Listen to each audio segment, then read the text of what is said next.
Ya, pemirsa, setiap tanggal 2 Oktober diperingati sebagai Hari Batik Nasional, dan tahun ini peringatan Hari Batik mengangkat tema Batik Bangkit, yaitu kebangkitan industri batik pasca pandemi.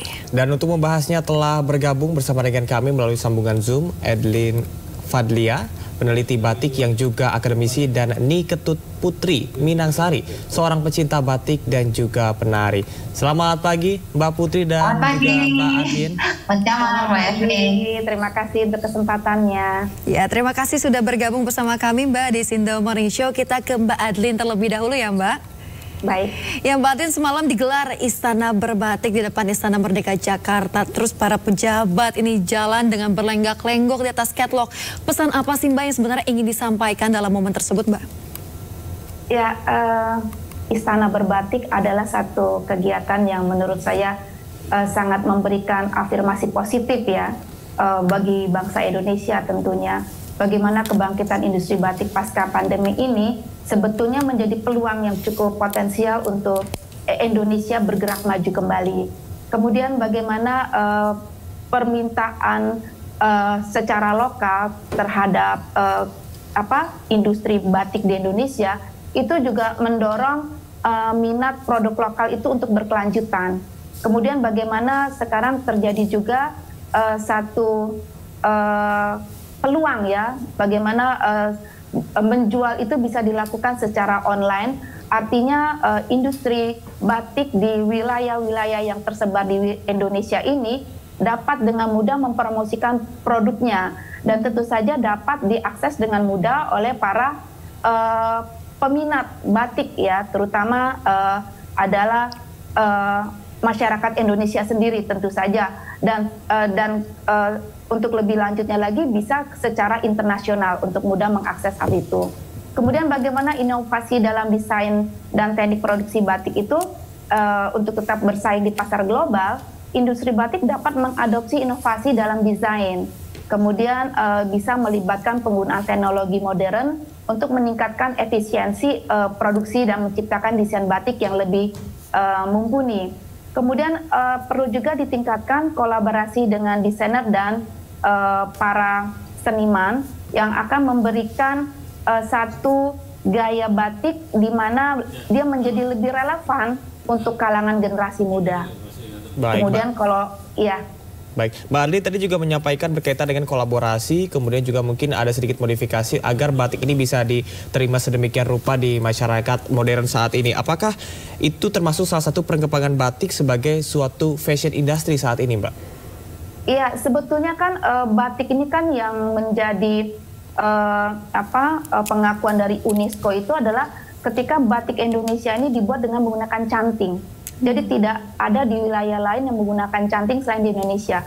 Sebetulnya ketika kita membicarakan teknik batik ini sudah menjadi satu pengetahuan yang sifatnya mengglobal ya. Tapi adalah salah satu kehebatan dari bangsa Indonesia ketika dia mengamati, kemudian dia mengadopsi, kemudian dia membuatnya ke versinya sendiri. Jadi ketika batik-batik ini akan dibuat menjadi sebuah bagian dari fashion design, tentu saja kita berharap batik yang menjadi fashion design ini adalah batik-batik tulis yang tentu saja secara value dia akan meningkat nilainya. Yang tadinya hanya sebagai kain untuk digunakan sebagai kain tradisi, tapi ketika dia berubah menjadi fashion, artinya fungsi kain batik itu menjadi lebih luas lagi ketika dia menjadi sebuah fashion. Oke, nah Mbak Adlin ini merupakan peneliti batik yang juga selaku akademisi. Nah sejauh ini Mbak sudah meneliti batik apa saja sih Mbak, dan apa saja temuan-temuan yang dihasilkan dalam penelitian Mbak? Ya, terakhir saya meneliti tentang batik Rifaiyah di Desa Kalipucang Wetan di Kota Batang. Jadi 1 jam dari Kota Pekalongan. Batik Rifaiyah ini adalah satu batik yang dibuat oleh komunitas Rifaiyah, di mana mereka itu mengerjakan batik itu sebagai pekerjaan selain setelah mereka selesai mengerjakan pekerjaan rumah tangga. Jadi artinya batik tulis yang mereka buat itu paling cepat itu 4 bulan dan paling lama itu 8 bulan. Nah, disinilah penghargaan kita terhadap para seniman-seniman batik ini, karena saya menganggap para perajin batik itu bukan pembuat batik saja, tapi mereka adalah seniman. Karena setiap motif batik itu dikerjakan secara personality ya. Jadi artinya kepandaian yang sifatnya personal itu terimplementasikan pada batik tersebut. Nah, kemudian batik Rifaiyah ini juga memperkaya khasana batik Indonesia, terutama di Pulau Jawa. Karena sebetulnya Pulau Jawa ini adalah pembuat batik nomor 1 di Indonesia. Karena kita tahu Sumatera membuat songket, kemudian Indonesia bagian timur membuat tenun ikat, kemudian di Kalimantan juga ada tenun, ada kain sasirangan. Nah, diversity inilah yang akan membuat Indonesia semakin kaya dan kita tidak perlu takut kehilangan identitas kita. Baik, begitu luar biasanya fungsi batik ya untuk dikenakan oleh masyarakat Indonesia. Selain bisa melestarikan budaya, tentunya menjadi jati diri bangsa yang tadinya ya sudah dilakukan sejumlah modifikasi. Kemudian juga batik Rifaiyah ini mungkin menjadi salah satu tambahan ataupun juga menambah khazanah perbatikan Indonesia ya. Ragam macamnya. Ya, nah, sekarang kita akan balik ke Mbak Putri. Mbak Putri ini selaku pecinta batik dan juga penari. Mbak, mungkin Anda bisa jelaskan seperti apa aktivitas sehari-harinya? Apakah memilih batik karena mungkin sejumlah tarian yang dilakukan adalah tarian tradisional atau seperti apa? Apa alasannya, Mbak? Ya, selamat pagi. Saya memang penari yang juga melatih tari dan pada saat kita menari itu kan terutama untuk tari tradisi Bali memang harus mengenakan kain karena kain itu tidak hanya untuk untuk tampak elok tapi juga merupakan sebuah props gitu. Jadi pada saat kita ngagem menari Bali itu membuka lututnya itu harus besar kainnya mengizinkan. Jadi karena itu saya tidak membiarkan murid-murid itu memakai celana atau legging gitu ya. Kain memang harus dipakai pada saat berlatih menari begitu. Jadi karena itu batik itu ya banyak dipakai karena oleh murid-murid maupun oleh saya sendiri karena nyaman gitu ya. Kalau untuk tenun itu kan kadang-kadang berat atau tebal, tapi untuk batik itu pas gitu untuk dipakai berlatih. Oke, baik. Makanya keseharian kami semua selalu memakai batik gitu. Ya. Baik, artinya ini untuk pengenaan batik tidak hanya dilakukan saat show saja, tapi justru saat latihan begitu ya Mbak Putri ya? Ya, kalau tari Bali terus terang tidak memakai batik untuk pertunjukan. Jadi kami di Bali, karena sebenarnya kan orang Bali dulunya orang Jawa ya. Jadi Bali itu tidak memiliki batik gitu. Jadi batik yang dipakai orang di Bali dari zaman dahulu itu ya batik Jawa. Jadi untuk pementasan itu biasanya memakai kain perada, kain yang diperada emas. Tapi kalau di Jawa ya memakai kostumnya dari batik. Oke, meski demikian tapi tetap cinta batik ya Mbak Putri ya? Ya, paling-paling di Bali itu yang sering dipakai pementasan adalah batik Rembang ya. Itu kan karena kuno dari dulu itu ada. Nah itu di drama Tari Gambu itu dipakai memang batik itu. Tapi biasanya hanya batik itu saja. Oke, baik. Tapi ada nggak sih Mbak tips and trick untuk memadukan mungkin kain atau batik begitu ya dengan pakaian sehari-hari agar terlihat lebih kece Mbak saat dikenakan gitu? Ya, jadi memang saya penggemar pemakaian sentang. Ini kan namanya sentang ya. Jadi kalau di Bali itu orang memakai sentang atau selendang pinggang sebagai pertanda sudah siap memulai aktivitas, sudah bersembahyang begitu. Jadi sewaktu mengajar, sewaktu saya memakai kain dan kebaya, saya selalu memakai sentang. Nah karena saya ada darah Jawa sedikit, seperempat dari nenek saya suka juga memakai selendang sampir begitu. Jadi gaya ini juga kadang-kadang sering ditiru oleh teman-teman atau murid ya karena memang agak lain. Saya suka karena karena saya bisa memakai lebih banyak lagi batik untuk dipamerkan. Oke, baik. Ini sebagai pecinta batik artinya Mbak Putri pasti punya banyak koleksi batik nih. Kira-kira koleksi batik yang paling disuka itu apa dan mungkin filosofinya seperti apa? Kalau kita lihat kan batik itu pasti selalu ada maknanya Yasmin ya. Ini mungkin yang saya pakai dari Jogja ya. Dari Jogja, kemudian yang saya pakai ini dari Wonogiri karena ada ukiran yang artinya keselarasan. Nah mungkin Mbak punya koleksi batik yang paling disuka nih. Kalau batik sebenarnya tadinya saya paling suka itu batik Sogan ya, batik klasik dari Solo karena ibu saya juga sangat menyukai batik-batik seperti itu. Dan saya banyak mendapat lungsuran dari ibu saya yang berdarah setengah Jawa.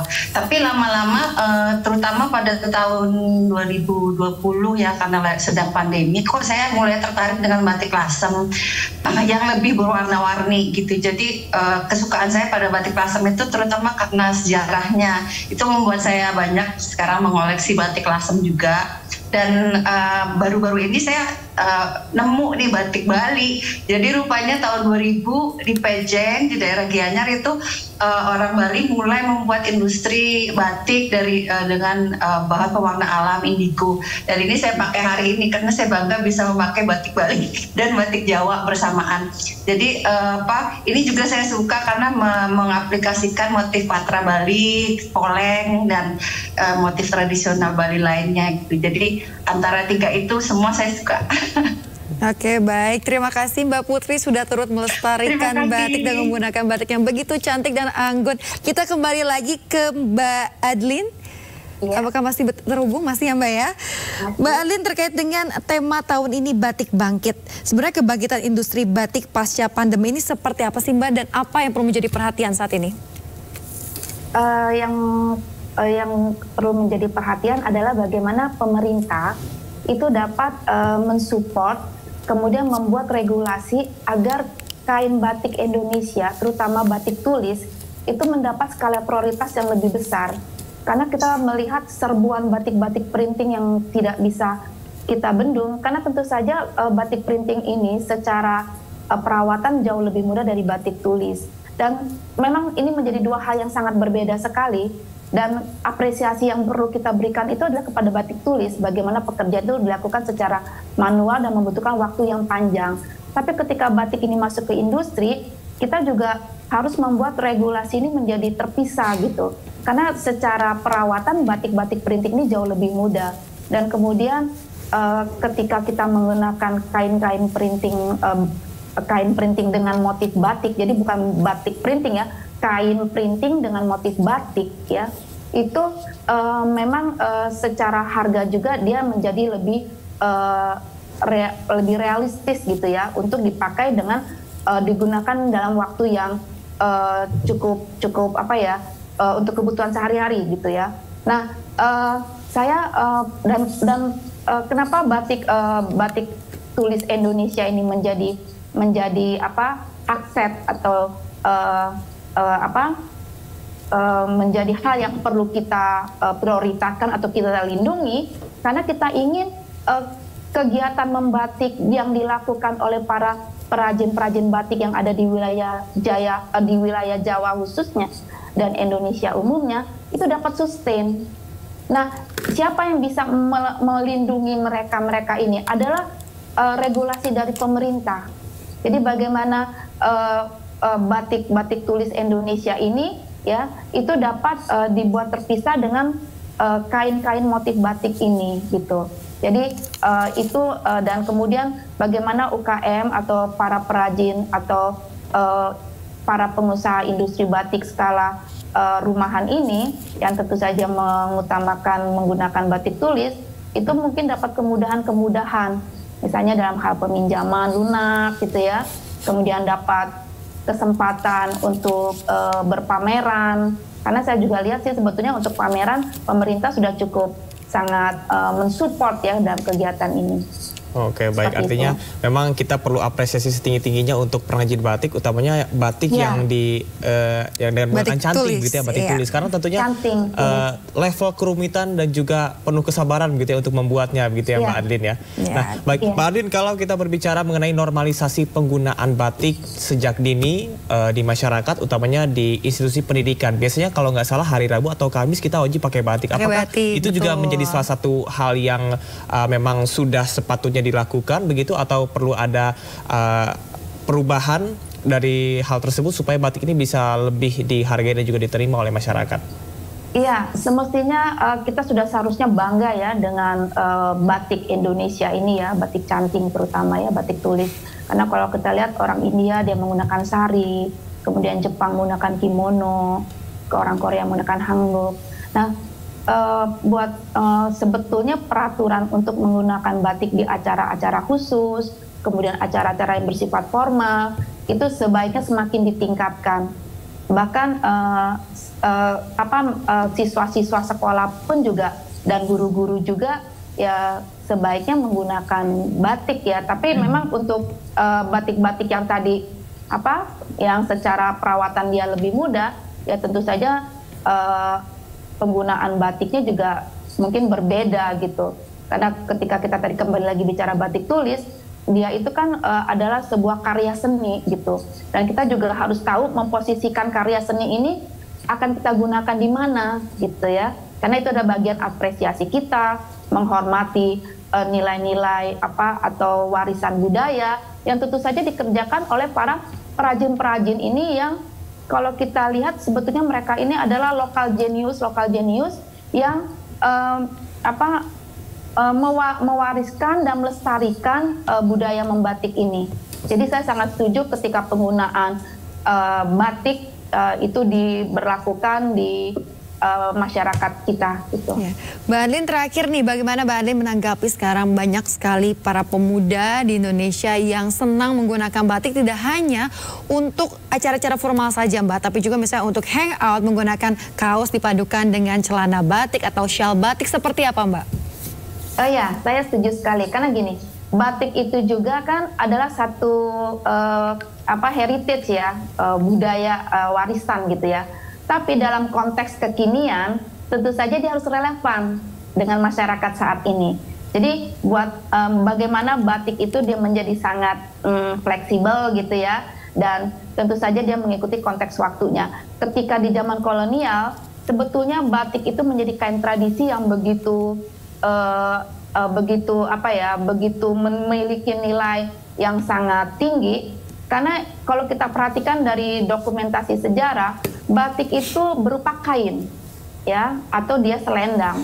Dan umumnya saat itu menggunakan bajunya berwarna polos. Karena yang ingin ditonjolkan adalah kain batiknya.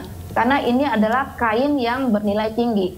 Sebetulnya sebelum era kolonialisasi, bangsa Indonesia itu menggunakan batik sebagai pakaian sehari-harinya, sebagai bentuknya itu kan kemben ya dulu ya, karena kan memang kita masih ada pengaruh Hindu dan waktu itu memang masyarakat Indonesia beragama Hindu.